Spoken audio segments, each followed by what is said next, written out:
Because I have something very special to show you. Save it for someone who cares, winch. When people talk about first-person shooters, Half-Life is one that always comes up in the discussion as the game that kind of changed the genre and made it much more narrative-driven, moving away from the level-to-level approach of older games like Doom and Quake and instead letting the player explore a much more realistic and flowing game world. However, there's also two other games I think are responsible for helping popularise this style from around that same time period. One of them is Quake 2. Yeah, Quake 2. I mean, think about it, instead of moving through random levels in episodic format, now you had objectives and mission goals, being part of a marine squad sent to the alien planet of Strogos.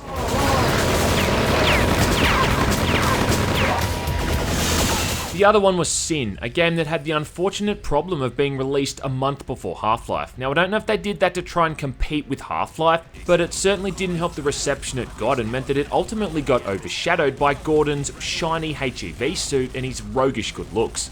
It was developed by Ritual Entertainment, who also developed a few other underrated gems that most people never even talk about, like Heavy Metal Fact 2 and Star Trek Elite Force 2, both games that I also reviewed on my channel. SiN is a game with a surprisingly developed backstory too, set in the futuristic year of 2027, which doesn't even really seem all that futuristic anymore. It takes place in the fictional city of Freeport, where crime is at an all-time high. Just think of how Detroit is portrayed in the RoboCop films, and it's along those lines.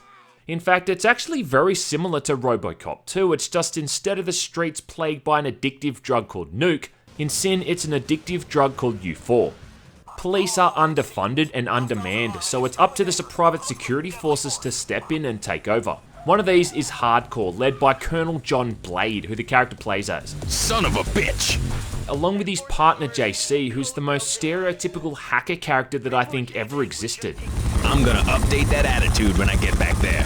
Ooh, I'm shaking. Together they start to investigate the mysterious SiNTech Corporation, led by the iconic Alexa Sinclair, who just screams that she's up to no good. Imagine if Jessica Rabbit got mixed with a porno star and then became a video game villain, and this is what you get. It's time for you to change.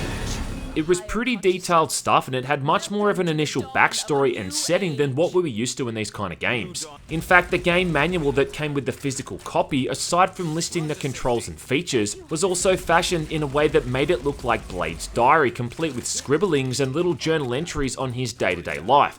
Praise has to be given to Zach Balika too, the guy who composed the soundtrack. Every single level in this game has its own unique set of music which adapts to the actions of the player, and they all set the mood perfectly. There's really no other soundtrack quite like it.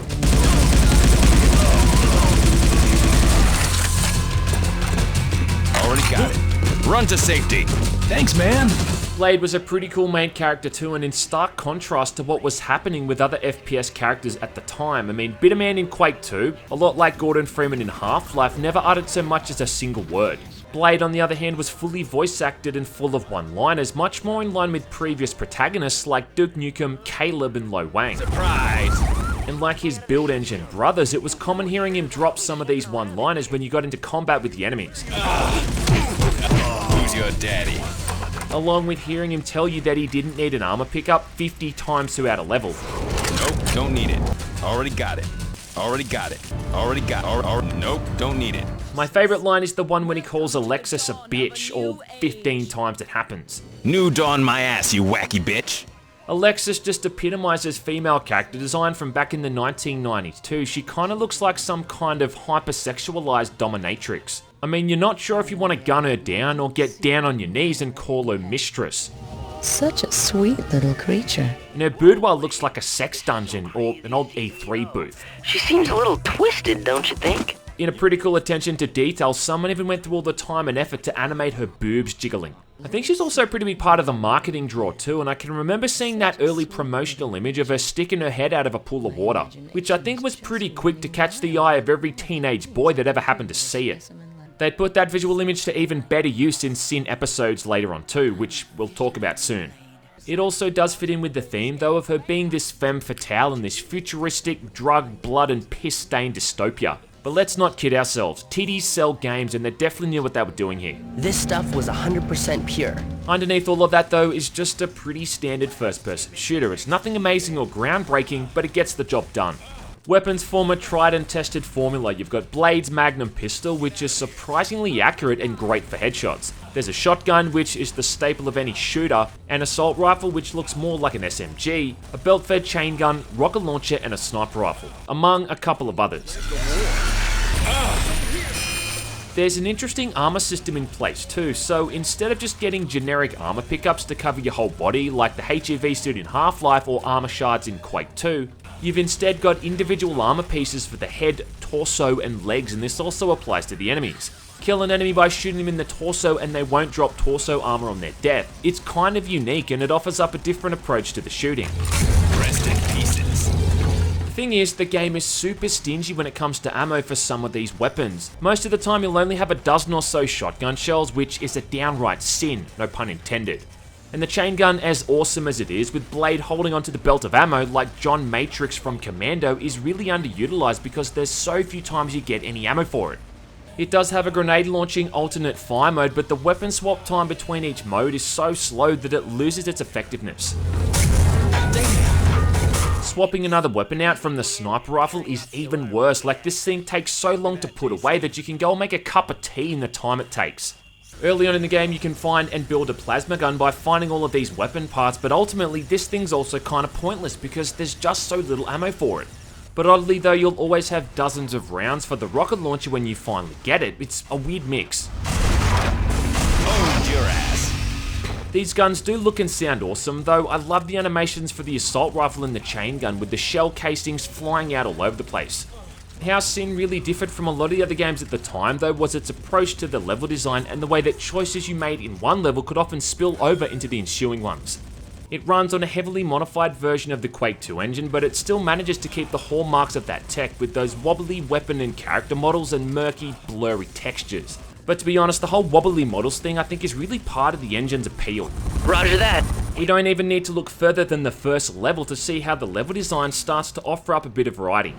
Hey, that was a good shot. Right off the bat, you're inside a chopper controlling a minigun, and I love how it's got the hardcore logo on it too. Turns out there's a bank heist downtown led by a mobster named Mancini who looks a bit like Joe Pantoliano. Well, it's not fast enough.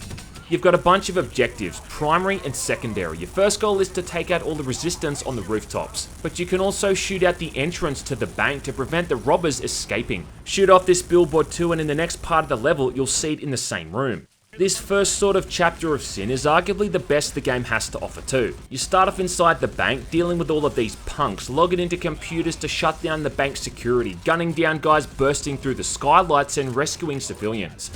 Get out of here. Oh, thank God. Before then accessing the vault and tracking Mancini's crew through the nearby tunnels, through some dodgy alleyways, underground pipes and construction sites, until finally giving chase through some abandoned subway tunnels. At this point, Alexis has showed up and turned Mancini into a horrible mutant, stuck wearing pinstripe pants for the rest of his horribly mutated life. And now you're tracking him down before he can reach the populated area of the subway and harm innocent civilians. And there's some great level design elements during all of this, like this sequence here jumping across the rooftops and then platforming down some scaffolding. Having to shoot this hanging pipe so it bursts a water main, flooding it and allowing you to swim out of this pit, like it's a hell of a way to start the game off. Creating your own swimming pool, Blade? Like in Half-Life, where you spent the first 30 minutes moving around the mundane Black Mesa labs, collecting your HEV suit and talking to visually impaired scientists. SiN's version of this world building is to have you gunning down dudes from a chopper before stopping a bank heist, rescuing civilians and then killing a mutant at a goddamn subway station. The next part after this, you're in a SiNtech lab having to sneak around and find a keycard and a disguise before then analysing a vial of U4, which introduces the game's completely bare bones and unnecessary stealth mechanics, which thankfully doesn't come up all that much, because it sucks. After all that, you'll move through a bunch of warehouses. There's an underground facility that feels like something out of Quake 2. Then you're moving through the city sewers, the city dam and the waterworks to stop SiNtech from dumping chemicals into the water supply. Now, a lot of this looks like just generic industrial facilities, but the combination of the objectives and the ways you can interact with the environment, from hacking into computers and shutting down gun turrets, makes these levels kind of unique and creative. At one point you can even drive a forklift and just run all of these dudes down. I mean, it's awesome. This bit too in the waterworks, you actually have to listen to the instructions you're given in which way you need to shut everything down, or else the whole place is going to explode and you'll fail the mission. Get your ass over there, Blade. It's the final act of the game though where it all starts to go downhill and you can see the polish fading away real quickly. Kinda starts off alright though, you're sniping dudes on an oil rig before dodging bits of machinery and blowing away these big fat assholes with the shotgun. Underneath the rig is a secret base, and after finding some scuba gear, you're then swimming through an underwater passage, navigating past rocks and kelp, taking on mutated fishmen, guys in diving suits with spear guns and dodging falling debris. In a move that is also completely shocking, this underwater level isn't terrible, simply for the fact that you don't have to worry about an air supply. And I love this cinematic too, where Alexis is giving some kind of motivational speech to her followers, all 13 of them. No how, no way, man! Anyway, after getting back to the surface, you find you're on some kind of secret island. But it's almost like you've come out of that water and into an entirely different game. At this point, the whole thing is kinda fucked, and the next few levels are some of the worst in the entire game. I just have to assume they spent no time playtesting or refining any of this because it just feels sloppy and unfinished. Like someone laid out all of the groundwork and did a first draft on these maps, but then no one ever went back and polished the whole thing up. The first part, you're going through this very straightforward jungle where you're taking on more of those Mancini type mutants that you fought at the beginning of the game. Now, even though these aren't supposed to be Mancini, it's just the same mutant type, they're all still wearing the same pinstripe pants that Mancini had on, which is just lazy. The next level is the mountain gorge, where you can marvel at the most horrible looking lava effect of maybe all time, and then struggle with driving a quad bike down this road to reach a security station. At least the driving seems fun enough though, until you realise that for some reason none of the enemies in this level seem to drop any health or armour. And without any armour and not that much health points, you get killed in seconds. Why none of these enemies drop any of this stuff at this point, I've just got no idea. You're cutting it close, boss. At this point, Blade is captured and Alexis, now dressed like a fully blown sex worker, shows up and turns him into one of those Mancini mutants. Oh, we'll have plenty of time for that later. This next section, you're stuck playing as one of these things and you've got to pass these 3 tests before you can turn back into a human, but it's just complete bollocks. Your only attack is swiping at the air in front of you, and every enemy damages you so much quicker than you can damage them. It's bullshit. The game never even explains to you either that attacking anyone during this level is going to cause all of the turrets to start shooting you. I mean, the level starts with another mutant breaking out of his cell and attacking this guard. So I mean, you'd assume you're supposed to attack him too, right? Well, no, you're instead supposed to play ball and do what the game tells you. What? Never mind. I'll tell you later. For the next few levels after this, you're moving through some kind of nightmare fuel laboratory. Then Alexis's estate, where she's got some questionable taste in art. The worst part of these levels though are the snipers, who are hidden in the shadows near windows, and half the time you die from these things, you can't even possibly see them coming. Blade, talk to me. The final obstacle is another one of those Mancini mutants, as well as 2 guys armed with chain guns. The game then rubs salt into the wound by giving you a heap of armor and medkits in the room right after. I mean, look, I can't help think but the life-saving resources would have instead been useful before the super hard encounter, you know what I mean? What? Imagine fighting the cyber demon in Doom and then after you kill it, the room unlocks with that soul sphere and all those crates of rockets. That's what this feels like. It makes me sick. Blade, come in, Blade. The final boss in the game is Alexis's old man named Thrall, who's actually really easy, simply for the fact that this time you've actually been given health and ammo. Yeah, what a shock. You can overcome the obstacles a game throws at you if you're given the resources. It's astounding, I know. Holy shit, where do they get these guys? For an end boss fight though, this guy's pretty cool and I think his overall design is awesome. It's just a shame it's over so quickly. Die, you ugly son of a bitch!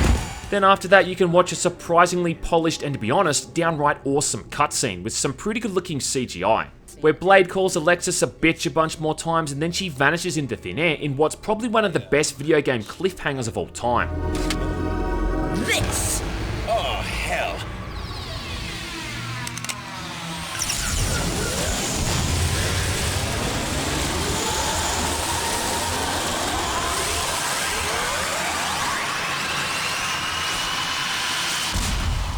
Whoa, what the? Now you can holster that Magnum pistol and chain gun because we've reached the end of this inconsistent, flawed, but mostly enjoyable campaign.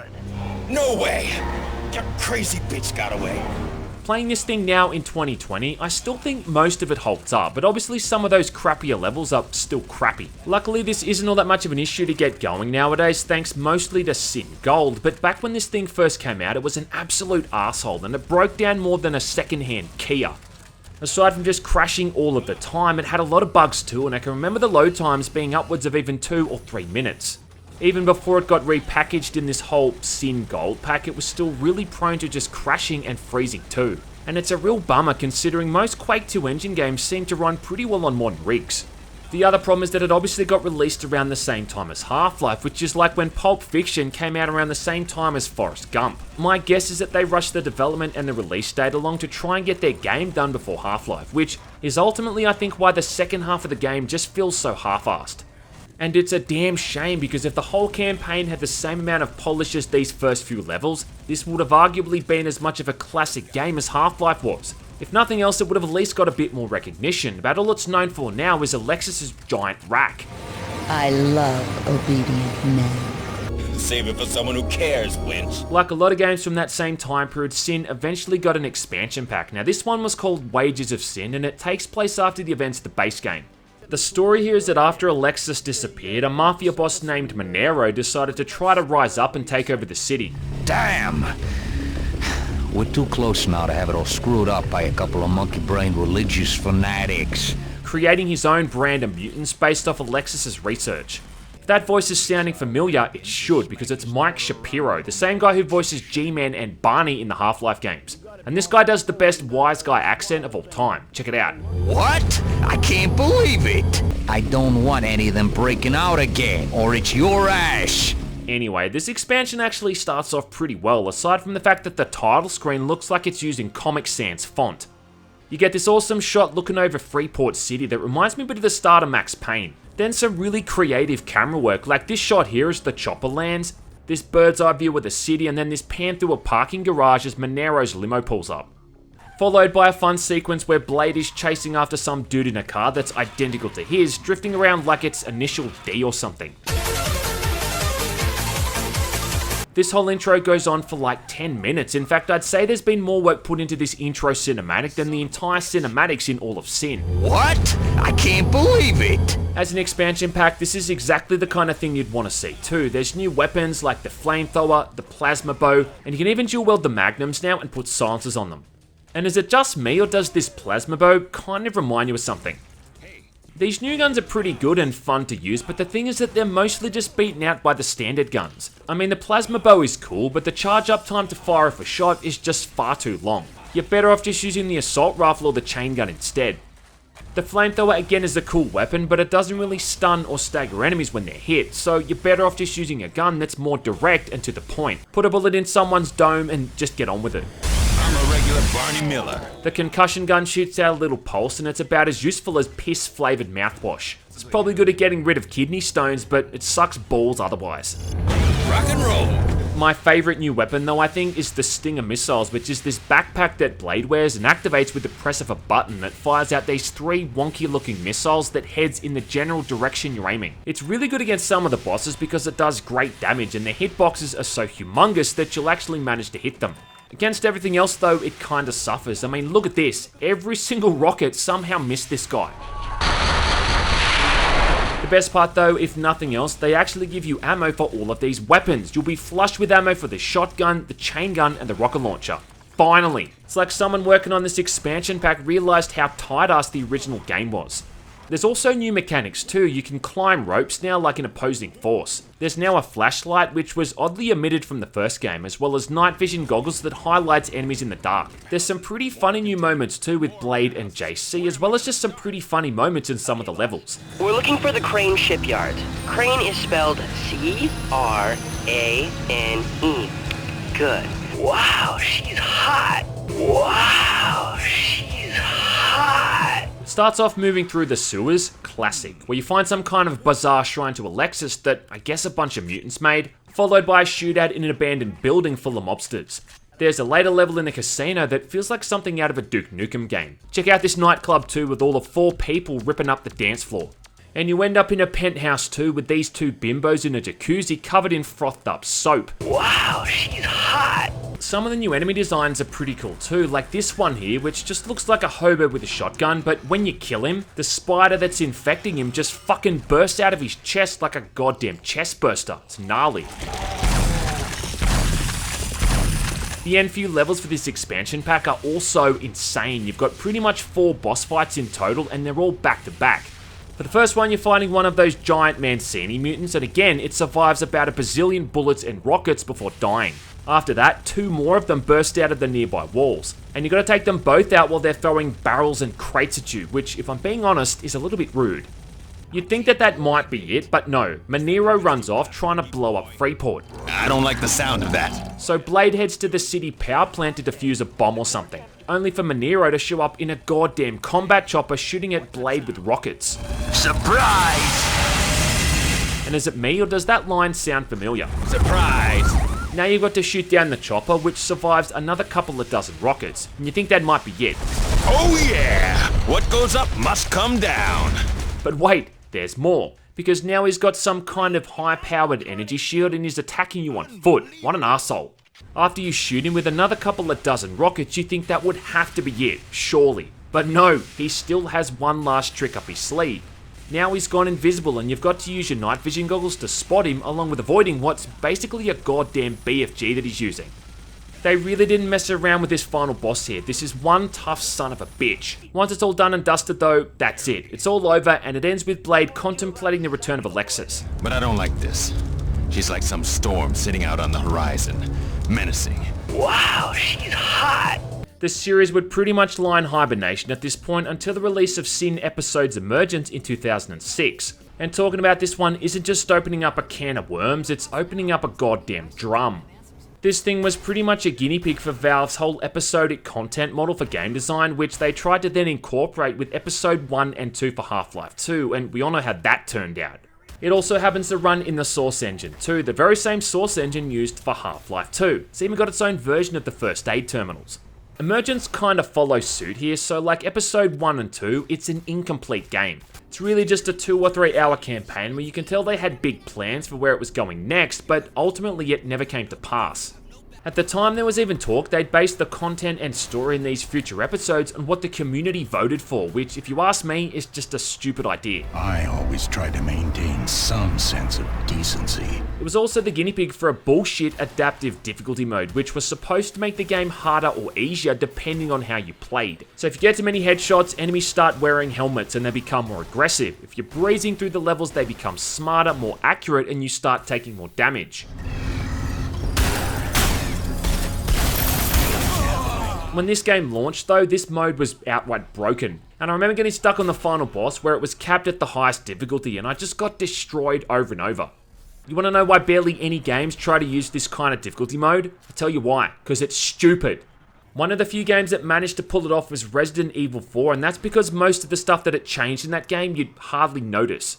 Here in SiN Episodes, it means you go from cruising through a level to suddenly having a single enemy gun your bitch ass down in the flash of an eye. It's just a dumb concept. I mean, just let me pick a difficulty mode and stick with it.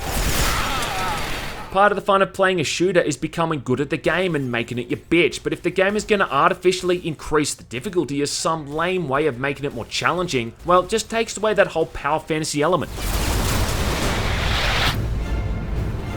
Anyway, let's talk about the story. So the game opens with Blade strapped down to an operating table before we're then greeted by the sight of Alexis's enormous fucking tits. And what a way to open your game. I mean, damn son.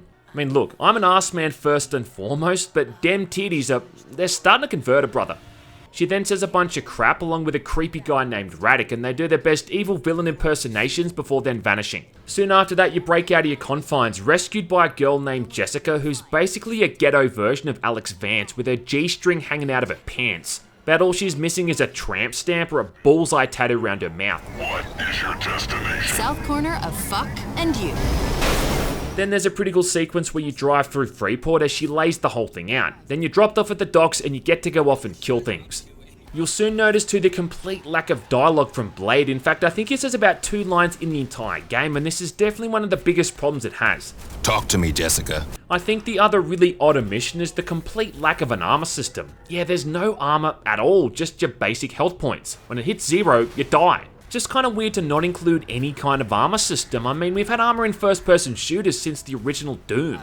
Alright, good work. Still though, for what it's worth, I think this is a fun campaign. There's only 3 weapons, but each of them is really fun to use. Blade's Magnum pistol returns, and like before, headshots are easy to pull off and really satisfying. The shotgun is back too and really powerful with an awesome alternate fire mode, and the assault rifle has a scope and a handy grenade launcher. And again, it's not a groundbreaking lineup, just a tried and true formula of workhorse weapons that gets the job done. It might not sound like much, but you'd be surprised just how many games screw up the basics of a good pistol, shotgun, and an assault rifle in a game. It's also a pretty violent game too. There's some really good blood spatters when popping bad guys in the head, and there's even one enemy with a minigun that explodes when he dies, screaming and sending out body parts in every direction. The last few areas are pretty fun too. There's just something about combat inside an office building that's just always enjoyable. This set piece inside this elevated lobby too is amazing, and the song during this bit, composed by Zach Belika, I think might be one of my all-time favourite video game tracks, maybe ever.